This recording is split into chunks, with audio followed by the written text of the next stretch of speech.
Reggie Brock, thank you for joining me today. Of course. I mean, it pays good. Why wouldn't I?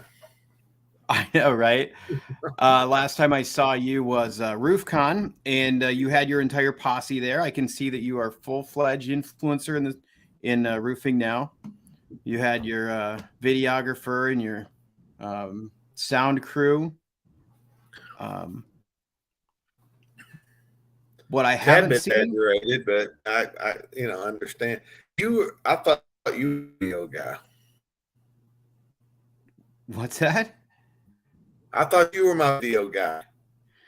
Well, I tried to, but unfortunately, the VHS recorder ate the tape, so um, all of your footage was lost. Now, speaking of lost footage, I know you and I did have a conversation in front of your camera, and I have not seen any of that footage. So, did that just get lost, or Well, it just was no good? there's some things that I wanted to cut out before it ever got public, and that was project number one, our interview. Well, I do appreciate you joining me, and I kind of feel like going into this that somehow we decided to do a Facebook Live on how to kick puppies and get away with it.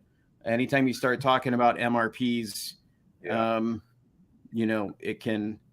it can add up pretty quickly in the number of haters that show up. So, wanted to start by just saying for our audience, probably primarily going to be roofing companies, that please, at this point, set aside your prejudices. I understand Yeah. you probably have been subjected to some experiences that have probably or may not have been so good or positive in your lifetime, but we're going to put those aside. We're going to kind of try to do this as emotionless as possible and walk through the goods and the bads and the uglies of managed repair programs when doing insurance restoration. So, with that, Reggie, I'd like you to, if you dare, tell us a little bit about yourself before you became the on-stage influencer, inspirational speaker at all of these events that you get to be on. Tell us a little bit about where you come from and your experience. Yeah. So most people that know me realize. So I'll cut this kind of briefly. I went to Bible college, kind of like you got out, and I obviously didn't have the good moral character to maintain that gig, so I had to find something else to do, and I went into insurance for 25 years, and then I ended up in roofing. And in that time in roofing, I really learned the business from the ground up. I mean, I knocked doors and I sold roofs, and I never installed a roof, but I really understood roofing from a hands-on standpoint, from a sales perspective. And then I got the opportunity to go to work for an MRP.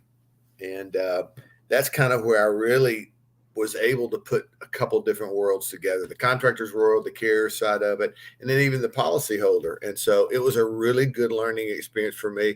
The last 3 years I've been with Beacon. It's been a wonderful, wonderful experience for me. Great company. So I have like a pretty well-rounded view of most aspects of the roofer's kind of journey, so to speak. And so that's probably enough. Yeah, and when you and I first started talking on a fairly regular basis, it seemed like MRPs was a primary topic of ours. Although back in those days, I did not have a mustache, and so that was a short-lived experience and experiment. So that is gone. I no longer have a mustache, but I also have not showered since D2D conference either. So that makes it all worth it at that point. So Thank God um, I'm here. right. One of the things that you and I talked about a lot, and I think this is going to really help set the stage for our conversation today. Where did MRPs start, and not just in the exterior, but literally Right. in insurance? When did they start going and moving towards these managed repair programs? Yeah. So back in the 80s, the insurance company to a real problem, particularly with Medicare and Medicaid, sorry, Medicare recipients. And What ended up happening is they found that they were overpaying for diagnosis. So meaning they would send somebody to the hospital for a cold, and somebody would stay 3 weeks when, it didn't financially make sense. So what put into place was the insurance company did was a program they called DRGs, which was diagnostic research groups, which basically meant this: if you went into the hospital for a cold, they were going to pay a certain amount of money to the hospital, regardless of how many days you were in there. So what you started to see happening is hospitals were moving people out faster because there wasn't this free for all in terms of care. That's where really managed care started. It was like they were tying cost to the illness, and it worked so well that they started. Then the insurance companies went to doctors and said, "Hey, I think we have what you want, and that is patients, clients, customers, and we're going to try to cut a deal with you." And basically what they did was they went in and said, I will provide you, you don't have to market anymore. We'll give you our database, not necessarily the database, but when we have our policyholders come out of the hospital or need care, we're going to send them to you. The only thing we ask is that you agree upon pricing up front. So you can't just wait till they get there and figure it out. And here's our parameters. And, as long as you stay in these parameters, we're going to dump you as much business as you want. And so really all of this managed repair started in healthcare. And so they were just trying to manage the cost of not just a claim, but a procedure, so that they knew going in, if XYZ happened, this was all the out-of-pocket expense. And there wasn't unless something horrendously happened during the procedure or the treatment, they weren't coming back. The doctors weren't coming back for more money. And so, managed repairs, we see it today, is not new. And that's what I tell guys all the time. It just is now hitting exterior in the face pretty hard, but it started in healthcare. And then the insurance companies realized healthcare was going so well. Why don't we try it in the auto? And so they did the exact same thing in auto. And so basically what they did is they started doing it, going to all the repair guys and going I got what you want. All I'm asking you to do is let's agree upon a price and up front. And so when we know what it is, what it is, they pay their deductible, and then you do the work, and unless you find something that was not discoverable by the eyes. It sounds familiar. You can't supplement this work. It's just the way it is. And so that worked out real well. And then it really got into water and fire and the interior damage. It's all of these large mitigation companies, they're basically MRPs. I mean, they've aligned themselves from a network perspective to these guys, or they work with the MRP. Some of them are actually. And so they just work up on predetermined pricing to a large degree, and they'll send them all the business they want or they can handle, as long as they're providing the quality care. I mean, the quality of services that they need, but they're not going to nickel and dime and get in a place to where they're going to overpay for these claims. That's the whole idea behind it is just how do we manage our cost to a service or a claim? And that, so, when guys tell me all the time, this thing just come out of nowhere, I'm like, no, it's not. It's like, it's proven in different segments, verticals, the same philosophy. And that is, we have, business for you guys, whatever, if it's auto repair, roofs, we got the business for you, but only way we're going to do this is we're going to price. Right now, we got a lot of walking and balking and hollering about pricing and trying to fix the pricing and all that kind of stuff. What I tell people all the time is it's been happening in health. It's not like a huge surprise. It caught us off guard. So that's kind of a quick background in history on how MRPs came together. Yeah, and like Matthew said, it moved from medical field to auto to water and fire restoration, and then into now the exteriors. And part of it, I think, when we talk about some of the breaks maybe that started appearing then as you got into the exteriors, and certainly I think it starts with the auto. is the complexity of the fix. So, you know, when you get in an accident with your car and you take it into one of the auto body shops and they start picking it apart, they'll give you like, it's going to be somewhere, you know, $3,500. But until we start pulling it apart, you know, that might grow into 4,800 or, and then you start getting into some of the cheaper parts, and can they start doing those, or would have to stick with OEM? And so now the cost escalation for a carrier can come from any number of different directions. And that's only even worse with exteriors, right? And so now this starts going back into the how do the company, whether it's auto, you know, going with the carrier, or the construction company coming, now you start having these negotiations just with the complexity of the fix. And how has that impacted where we are today? Well, I mean, it's created a combative cooperation in medical in particular. I'm sure, and I'm not really saying how in depth I want to go on this, but the medical world was not as adverse to the process as we are. And so I think a lot of the adverse reaction is actually put over to the policyholder, then because our industry as a whole has really never got comfortable, but actually very concerned about this even entering our industry. And so it's just combative. I mean, it's very combative. And so I just don't, it's very hard to find cooperation. And so, I mean, one of the other things I think that has stunted the growth of MRPs, especially in the construction space, is, you know, really there's very rare of a time where, you know, 100,000 people get in a car accident all in the same day, where you can have 100,000 homes hit with hail all in the same day. So the needs of the carrier is very different from auto to property management. And so, or from property. And so what ends up happening is enter in the if you're just going to start trying to get a third party to manage these repairs, your needs are very different from auto to property. Yeah. But that middleware, that managed repair company, is what basically is the aggregator of the claim. And, you know, they're the ones sitting there trying to coordinate everything, from policyholder service all the way to SLAs and the requirements of the carrier. And then at the same time, trying to build a network so that when work comes, they can, so that they can, you know, make sure they've got enough contractors to, you know, to do all the work necessary. It's just like that MRP, that middleware, that the guy sitting in the middle is coordinating all that. You know, in my opinion, it's not going away any stretch of the imagination. So there's just, we've got to, I think, take a deep, dark look in how this thing works and how we can work with it if possible.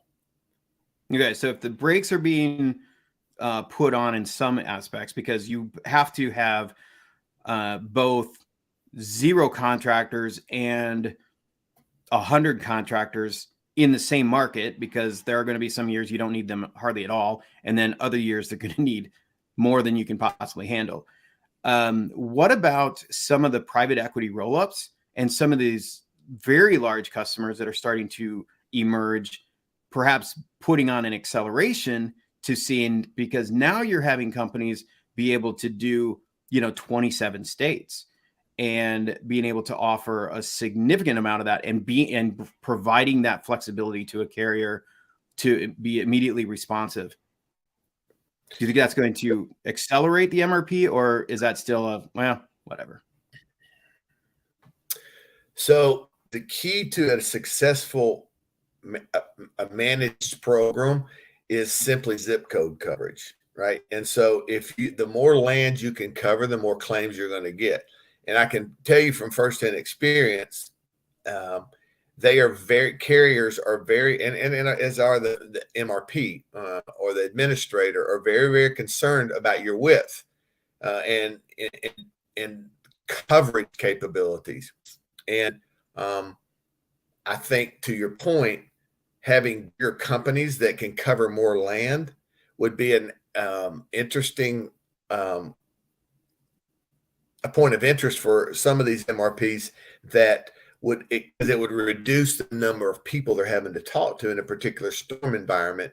And but the biggest challenge that I think most of these MRPs face is just recruiting and getting people to cover zip code. Because when you've got these top 10s or even some of the top 50 carriers rolling out programs, they're all looking for the same thing, and that is qualified contractors to be able to perform the work required. And unless they have that, I promise you, the carrier starts turning the faucet off if they ever feel like, or they start looking in other directions, if they feel like that there's not proper coverage. Because here's the deal. This is the most important, to me, the most important thing in understanding, or one of the more important things. What most people don't realize is that a policy holder will shift or switch companies, not based on what we think. I mean, I just got with my insurance company last week, I got a notice saying, hey, we're going up on your rates. And so the first thing I did, it was my car insurance. And I called them. I'm like, why are you going up on my rates? I didn't have any, I have not had any accidents. They said, no, it's policy rating. When they increase rates, they can't single you out. It's a class increase, right? And so I'm in a particular class, a zip code, or I'm in an age bracket, however they do it. I mean, there's different ways that they do it. But so when there's an increase, it goes to the whole class. And so the thing that people don't realize is that I think it's like 78% of polled or surveyed policyholders said the primary reason that they switch carriers is at the point of claim, they were dissatisfied and they weren't treated as promised. And so the reason that these carriers and these MRPs are so stubborn when it comes to doing some things that would maybe seem more accommodating to a contractor is because their top priority is retention. It costs a whole lot more to pick up. I mean, to gain new business, acquire new business than it does to keep it. And so they really are focused on how do we drive the right experience so that we can keep our policyholders happy and paying. And so that's why I'm telling you, they're very, very strict about, all right, we need X amount of contractors in this market because our PIF count, our policies in force count is at this level of density. And we've got to make for sure that in the worst case scenario, we can cover all of our policyholders' needs. If in your scenario, we got 100,000 policyholders in Milwaukee or wherever, and I've got to have, even though it's probably not going to happen, that all policyholders are going to have a claim that needs repair or replace. I got to make for sure if that did happen. Basis. Yeah. So when back in the Stone Age, when I was roofing, back in the 90s and the early 2000s, I think there was a very lineal approach to this, right? So we're spending a lot of time on carriers right now, and we really haven't even gotten into too much in the repair programs yet. But I think it's important to see that there was a very lineal view of the insurance process. And what I mean by that is the policyholder in the middle and the carrier, and there is a contractual obligation that the carrier has to the policy that they have in force, right? And then over here, there's a contractual obligation from the contractor to the policyholder that goes both ways. And in the 90s and the 2000s, early 2000s, I mean, that was very lineal. I mean, we didn't really talk to the carriers as a contractor, and we didn't spend much time there. But as the mid 2000s started coming in and getting into like the 2003, 2008, 2015, now that's a shift, and it's become more of a triangle to where the contractors and the carriers, and a lot of it is because of the complexity and then, obviously the probably the popularity of the restoration space as well. But now we're starting to have contractors truly trying to advocate for policyholders, and it creates all this tension.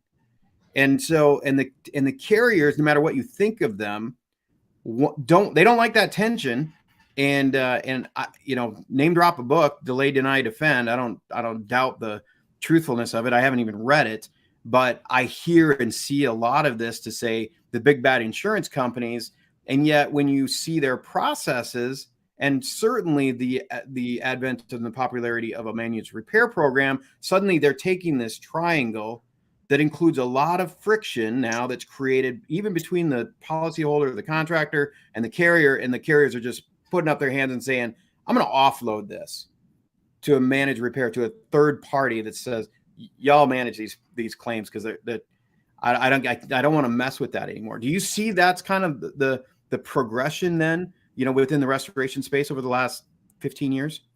Yeah, I had, but I think now, like when you were talking about the like in 2000, and that's when I got into roofing. And the first repair program that I saw was First Choice from Farmers. And they had more of a direct relationship with the contractor, right? So it was, a lot of it was an an adjuster referral program. But there was a lot of interaction at very direct level with the contractor. Then they moved more managed repair program where there was less, and the reason was because the noise was getting inside the carrier's office. They wanted to, like, look, man, y'all handle this, and then have to jump in, we'll jump in. So now I think we're seeing it move a little in direction of direct repair, like was at first. So I think you're just going to see all. There are going to be some. I've seen a lot of these medium carriers that are using and going back to direct repair. They can handle the administrative burden easier than a top 10 who's got, multiple million policy all across the country, and it's more comfortable for them to have that administrative piece managed outside. So I think you're going to see.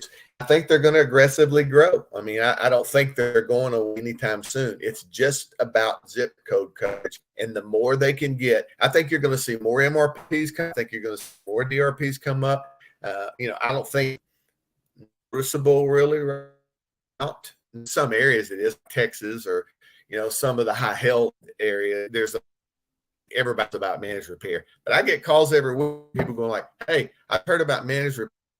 What is this?" So I think it's going to rapidly in one of those two areas, either managed repair or DRP. Yeah, so let's talk about that really quickly and maybe do a little bit of definitions when it comes to managed repair versus direct repair, because there is a difference. Third party or a managed repair, that's when the carrier is hiring a third party that's not a carrier, they're not a contractor, to now start managing the repair process. Whereas a direct repair is a little bit different, or quite a bit different, in that most policies, if not all policies, will have a clause in there that says the carrier has the option to repair or the right to repair. And in a direct repair relationship or that kind of a program, they are going to invoke that right. And that looks a lot different, or can look a lot different, than an MRP, in that the homeowner at that point has no choice. And they will, the carrier will choose the contractor that comes in. And some of the carriers that are starting to dabble on this within America, there's not very many of them. I'm telling you that one of the things they love about it is from FNOL, or which is the first notice of loss, to the completion of the project, can get down to a matter of days rather than weeks or months, which you see on a standard program. So carriers do love to see this frictionless process that ends with a very quick fix of whatever damage or peril was. And they will deal with an angry homeowner that didn't get to choose their contractor. Yeah, but I think you need to be careful with that, because I don't think it's that I just don't think it's 100% that way all the time, because I'm seeing a lot of carriers who are not invoking, but they're trying to narrow down the option, and they're giving the homeowner the final say so on it based upon maybe 2, 3, 4, maybe 2 or 3 different options, as opposed to just the homeowner doing as they do now and finding their own contractor. Again, it's a matter of reduction of friction, but I don't think it's fair really to say this. They're all invoking right to repair, because that's not the case. It might be a variance of that, but there's still those out there who are giving the homeowner choice in that. Though some of them aren't, you're right. But there is, so again, in looking at MRPs and DRPs, they are not all the same. They just aren't. And so when people hear, "I'll manage repair," they think of one company. They think, well, that one company does it that way. Every one of them is going to do it like that. That's just not true. They think, well, we've got some levels of service that I've got to maintain with one, so it must mean that's the same way with all of them. It's not. They're all different. They're built differently, and you've just got to sort through the differences and see if they match up with your business. So that's very specifically what we want to end with this call here in the next 10 or 15 minutes. We really want to give you, some very good questions you have to be able to answer or ask and have that MRP answer to you, because you have to start sifting through what those differences are from one managed repair program to another, because they are so different. And we don't want you to get into a situation where you had something that you didn't expect, and now it's going to put you or your company in a position to now be failing at this process. So we're going to get there in just a second. But go into your question, though, I want to talk about something I think is really, really important. And I think that if guys understand, whether they like it or not, and they come to the conclusion that MRPs, DRPs, administrate TPAs, whatever you want to call them, they're not going away. You have to look at these things in a pretty simple way, and that is, can I use these if you choose to, and if it makes sense for your business? Can I use these as another source of business, not the source of business, right? And because I've seen guys do that, they will get involved with an MRP, and I mean, they're sitting there on their hands waiting for jobs to come, and they don't come. They're like in trouble, and so I think that this has to be looked at as a a way of doing business, not the way of doing business. I know there are guys who their whole business model is MRP, DRP work. I get it. But for the most part, this just needs to be a sliver of your business that you're not depending on. It's kind of an add-on that comes to you. And I think the guys that I've seen that have done that have gone like, it's worked out pretty well. So I wanted to make sure guys understood that. Yeah, if it's a core of your business, I think you're gonna struggle, mostly because, and we're gonna see a little bit too in the future, as we get into these questions. There is a close rate even to MRP work, in that it's not going to be a super steady venture for you. I mean, I can't imagine unless you get so big. So you really want this to be a huge like an storm, additional. If it's a huge storm and you're working with a huge carrier, and they're gonna, they'd get 2,000 claims a day, but it was one top 10 carrier, and so there was plenty of work. My guys were prepared for that dumb business from a cash flow perspective or a personnel perspective, so it had crushed them. So it's like, you've just got to meticulously walk through the decision making, and the questions we're going to talk about are the ones you really need to look at, see if there's a fit for you. I'm not here to judge whether it is or isn't. I'm not getting side of the fence. I can see benefit on both sides, right? So people may hate me for that. Okay, sorry. I'm just, from a business perspective, you just have to look at this thing, decide. Doesn't make sense. And if it don't.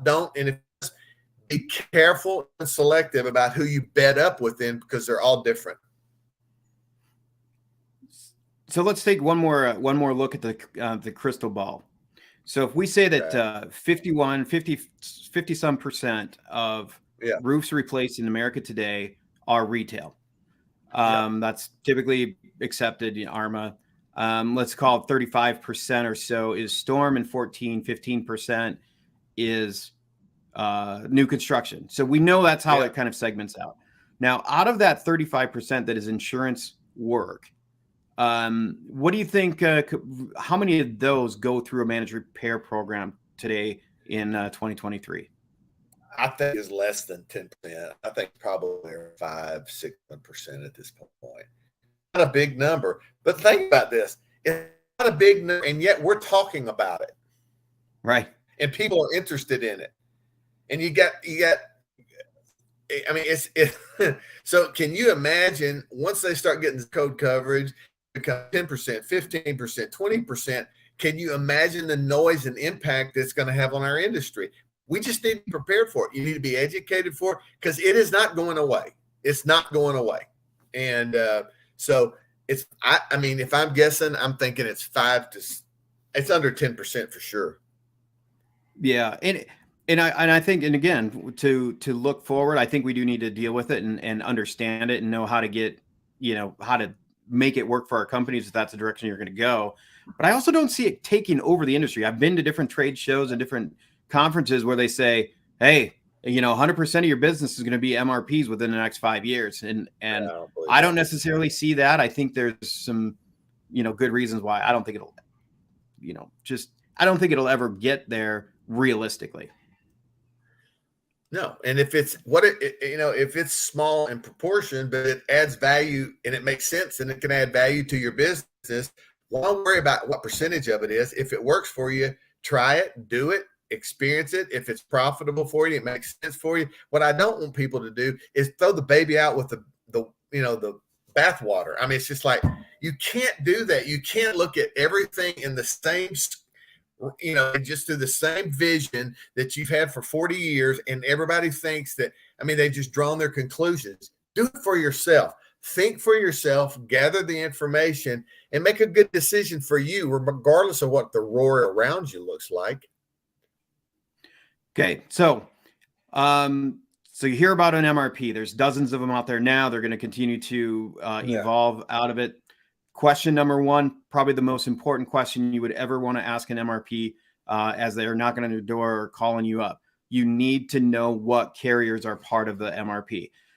Some managed repair programs will have multiple ones, right? And when they do, they're going to have different ways. So every other question that we're going to have coming up, there are going to be different answers. Even within the same managed repair program, you might have different answers to the next 9 questions based on the carrier that's involved or a member of that MRP. Yeah. Just make for sure you know what the rules of engagement are per carrier. Because a lot of these guys right now are doing pilots because there's a lot of interest at the carrier level. They're doing pilots, and sometimes like engagement rules are different. Just make for sure you're clear on it. But I'll tell you what, that's usually what a good MRP does, is they really kind of clean up and clutter. They find out really what they do very well and kind of create relationships with carriers that are close to similar, so that they don't have to change everything they do every time they take on a new carrier and pass it along to the contractor. Question number 2 I would have, and I would ask every MRP, is what is their close rate? And what I mean by that is that, and Reggie, I want you to talk about this. When a homeowner or policyholder calls in a claim, we call that the first notice of loss. At that point, right, that's when the biggest part of the decision is whether or not this is going to go to the MRP or if this is going to go to, a door knocker or another contractor. Tell me about that process a little bit. Yeah. So with on the carrier side, in an MRP in particular, that first notice of loss is if with an MRP in particular, there'll be a whole lot of sell up front to the policyholder there. They're going to talk, they're going to tell them benefits. They're going to really explain how that works. Right. And so I think you just and understand that the process for each one, again, as we just talked about, what was the second part of that question? I missed it. Well, there is a sale. That's what I wanted to get to, is that there is actually a sales process involved with the desk adjuster who takes that initial first notice of loss from a policyholder. And it's just like any other sales process. How many actually go through? And so if you're a contractor who is engaging in a managed repair program, if you're going to have them, they'll probably say, hey, we're hoping to have 10,000 claims coming through here in the next 6 months. And of those, we would be thrilled if we got 300 of them. Well, there's a close rate to that from 10,000 to 300. Really? Yeah. So there's only 300 jobs to actually pass around. And so the frustration from signing up for an MRP and then not getting any work, that's kind of what's happening behind the scenes. So I think there's another area that's not the guy that's they're also doing a whole lot of I blanked out on my word there. Adjuster referrals, right? So that sometimes the desk adjuster doesn't get involved till way down the line. So there's just a lot of different sales processing. Now, the thing I'm gonna warn you all about is this: most MRP, DRP programs, they are going to require repair too. So when you talk about closing, it's a tough question. I mean, you can skin the cat any way you want, and you can probably hear a variety of reasons or explanations. But I think the easiest thing to realize is that when you go into that, they're projecting, but don't be misled. You're going to get repair work. They're going to ask to do repair work as well. And so you, again, have to factor this into your business.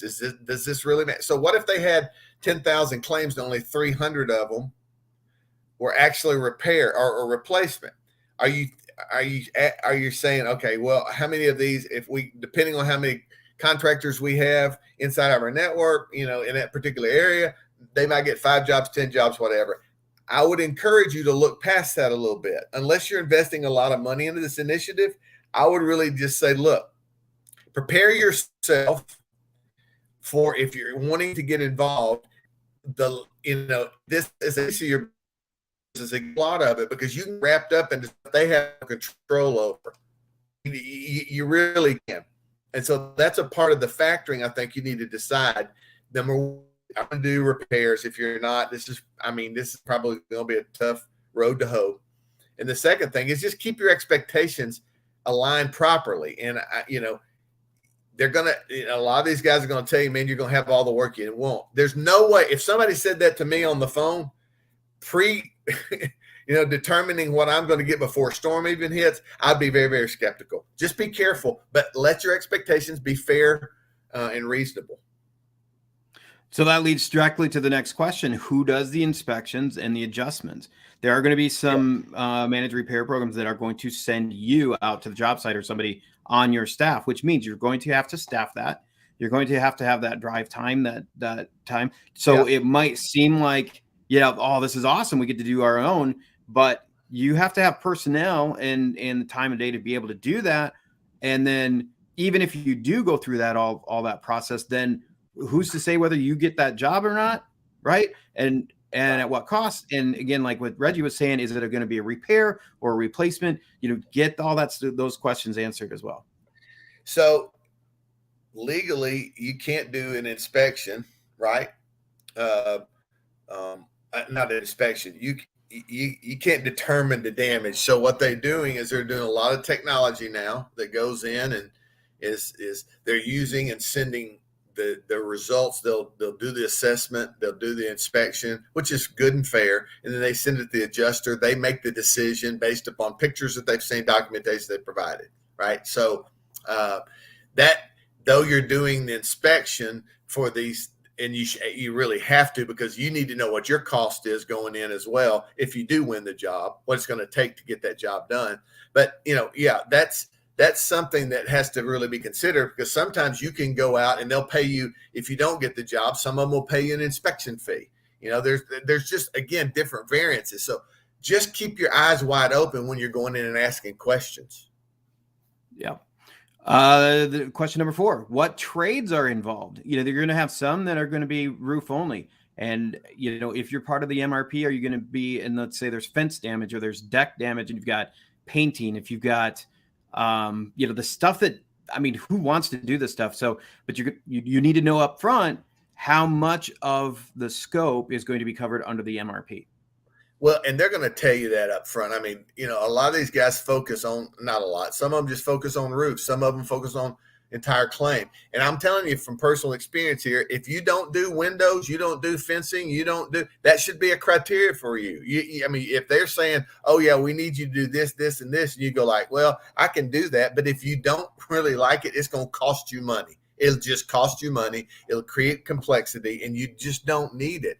If it's roofs you want to do roofs. And then if someone calls and is asking, they need guys to do siding and you don't do siding, just opt out. That's the easiest way to do. So, know what the trade is, know what you're prepared for from a skill perspective, and make a decision.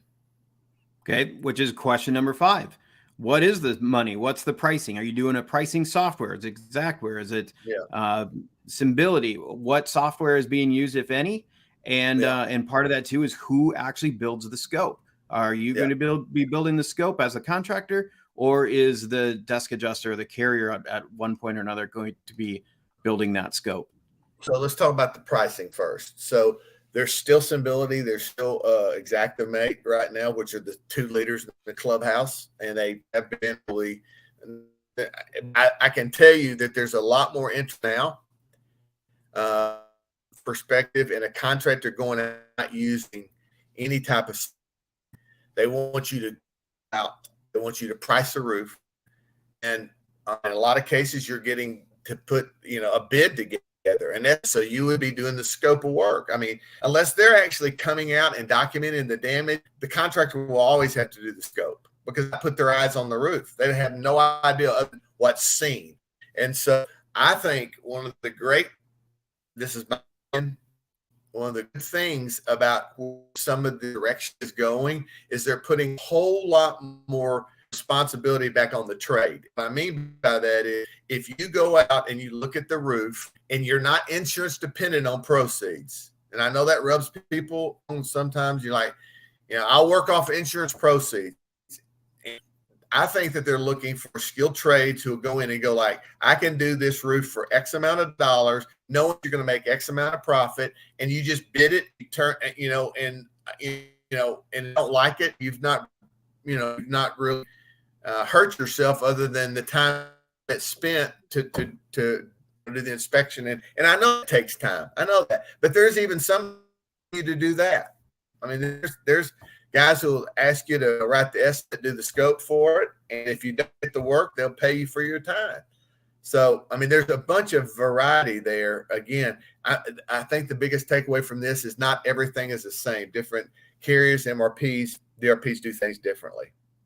Yeah. And then with the emergence of softwares and technology, I do have to wonder how the future of these works, and that, like you've got us, that's the Roof Quote Pro that's doing a instant estimating and transparent pricing is going to be a thing. I mean, whether it's from us or somebody else or a big player, one of the roll-ups or a manufacturer or a distributor or somebody, they are going to bring transparent pricing online at some point very quickly. And so that's not a bad thing necessarily. As long as you know what's happening. So, everybody knows the numbers to Xactimate. The carrier knows, the contractors know. Really, the only person that doesn't know is the homeowner. So putting that price on your website, not a big deal. All you're doing is helping the homeowner know what to expect, right? And so I think, what we're seeing, especially in my area in the Midwest, is some of the carriers that are coming in and just making up. They don't use Xactware. They don't use Symbility. They're just saying, nope, we're $450 a square and leaving it at that, pretending somehow that's the fair market value of it. Transparent pricing is a real thing. It's going to be coming in the market. And I think it is going to relieve some of the friction that's currently between carriers and contractors. I think that's well said, because if they are looking for reduction friction, and because it does affect their outcomes of the experience of the homeowner. So tools like Rule create that opportunity that I think will have appeal to MRP, DRP folks as well as the carrier. And I mean, honestly, what peace of mind. I mean, we Google everything else in the world for price, right? It's just like, I want to, before I ask somebody out, kind of where my dollar figures. And I mean, I think the biggest challenge we face is that guys are so insurance dependent. They're just so, to tell us what the roof is worth, and then we're going to disagree with them and fight, and we're going to moan and we're going to groan, and and this transparent pricing eliminates that, which I don't think is going to make everybody happy, but I think it's the direction it's going. Yeah, so let's talk about that second part of that, though, and that is the supplementing process, and that's question number 6. How are the supplementing handled? Are all items available to supplementing? And part of this too is who buys the material. You have to be able to know that up front as well. So, because what are some of the areas that you've seen supplementing being handled inside of MRPs that's very different from one to the other? Not a whole lot. Right. I think what they basically want is they feel like a contractor should be able to go out there and things that you can see with the natural eye, you should be able to include in your price. Right. Now, if you rip the roof off and there's problems, or you see something after the roof gets into a place of repair or replace, that's a different story. That's something I've never had a carrier yet that I've worked with that has denied reasonable damage that wasn't seen, just could be seen until the roof was ripped off. I don't see that. I've never seen that as a problem. But if you can't count, right, you can't count whatever is visible on, because you sent somebody out there maybe unexperienced, or you've overlooked something or something like that, they're going to resist. They're going to fight back. We'll never close this claim if you don't do the right way up front. And I don't think it's not a matter of supplement. It's just a matter of what they supplement. And it's not even really a matter of what to supplement, but why they're going to resist stuff that should have been caught on the initial inspection. Yeah, and let's talk about it the way that, I've heard this many times, is the gamification, right? And the problem with gamification is it's exposing the slippery slope that is, well, one person's gamification is somebody's livelihood. Like it's not making a game of it. It's what we needed. It's the cost of what we have to do, and the level of service that we have to bring to get this roof repaired to indemnifying the homeowner at that point. Yeah.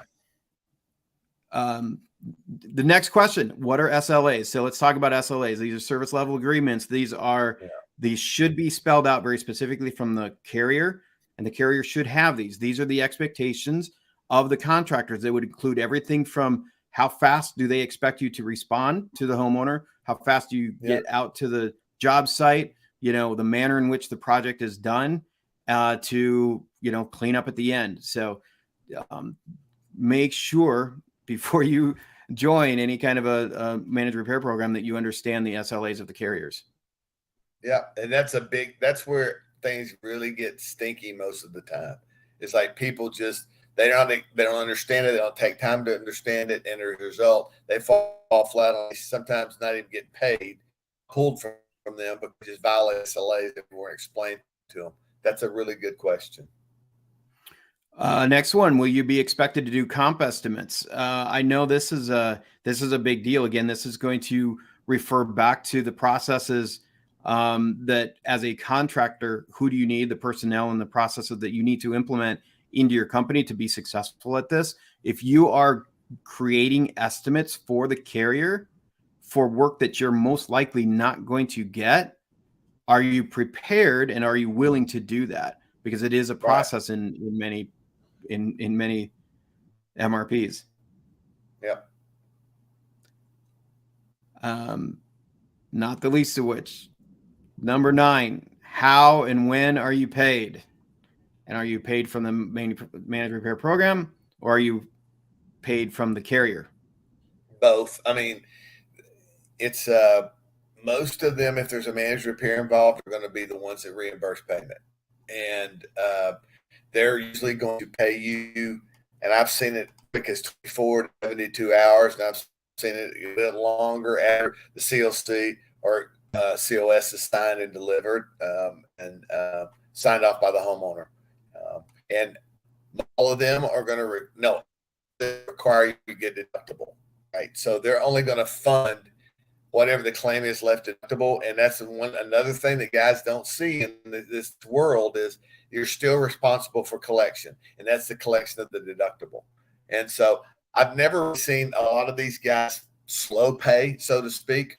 It's usually because there's not work that's or validated or verified, because they're the ones that are sometimes handling a lot of them are getting the mortgage waiver taken off of them, and so they can get the money, and but you just got to complete the promised. Last question. And the process from first notice of loss to the homeowner commitment to the MRP process. And then one of the reasons why I'm saying this is you could have several hours or many hours or whatever you have invested in this project. And if you along the way somehow suddenly you lose the job because there was, the process was not spelled out to you into at what point can the homeowner then back out of the program, or even have a contractor figure out a way to get out of the program. And again, it's a question that's built to help prepare a contractor that you are going to need personnel and processes involved, but know what the process is so that you know what the chances are that suddenly you've had a project that was just pulled from your fingers. So what'll happen is first time you meet the homeowner, do an inspection, there's usually a form that gets them involved in the process. So you have to really wait a long time to find out. Usually after the inspection, I've been on calls, had a roofer already in place, and I went out, talked to the homeowner, there's another roofer in place, walked away. And so, but there's a lot of these other guys who will not be that gracious and easy and professional. Generally, if a job is going to take to MRP, become a program job, it's going to happen really early. And once you get them locked in, and they're through what the process means, there's not a lot of turning back. The only problem you really ever have is there is indeductible. Yeah. Well, those are the questions, and I do appreciate you taking the time to hang out with me today. Again, if you have any questions, for sure you can certainly reach out to me, MikeG@roofle.com. I'm on LinkedIn, YouTube. This is playing on YouTube, LinkedIn, and Facebook. I'm on Facebook all the time. It's probably the easiest to get a hold of me. Reggie, how do they get a hold of you? Same. I'm Reggie Brock at BECN.com. They can reach out to me, but again, it's easier to get me on Facebook. One of those other goofy things we do. There's goofy things that we do. There is a phone, but Reggie hasn't figured out exactly how to work those yet necessarily. So you're not able to twit face or app face or what's that, or what are the other ones you may or may not have access to. Yeah. Just catch me on Facebook. All right. Well, thank you very much, Reggie. You are a wealth of knowledge, and I do appreciate you coming on. I hope this was valuable information for those of you who are coming on and rewatching this. Again, reach out to me if you want to have any questions on the questions that we put together, and if you have any questions about some of the MRPs that are emerging, that are here or coming at a later date. So, thanks, Reggie. We'll talk to you later. Thank you. All right.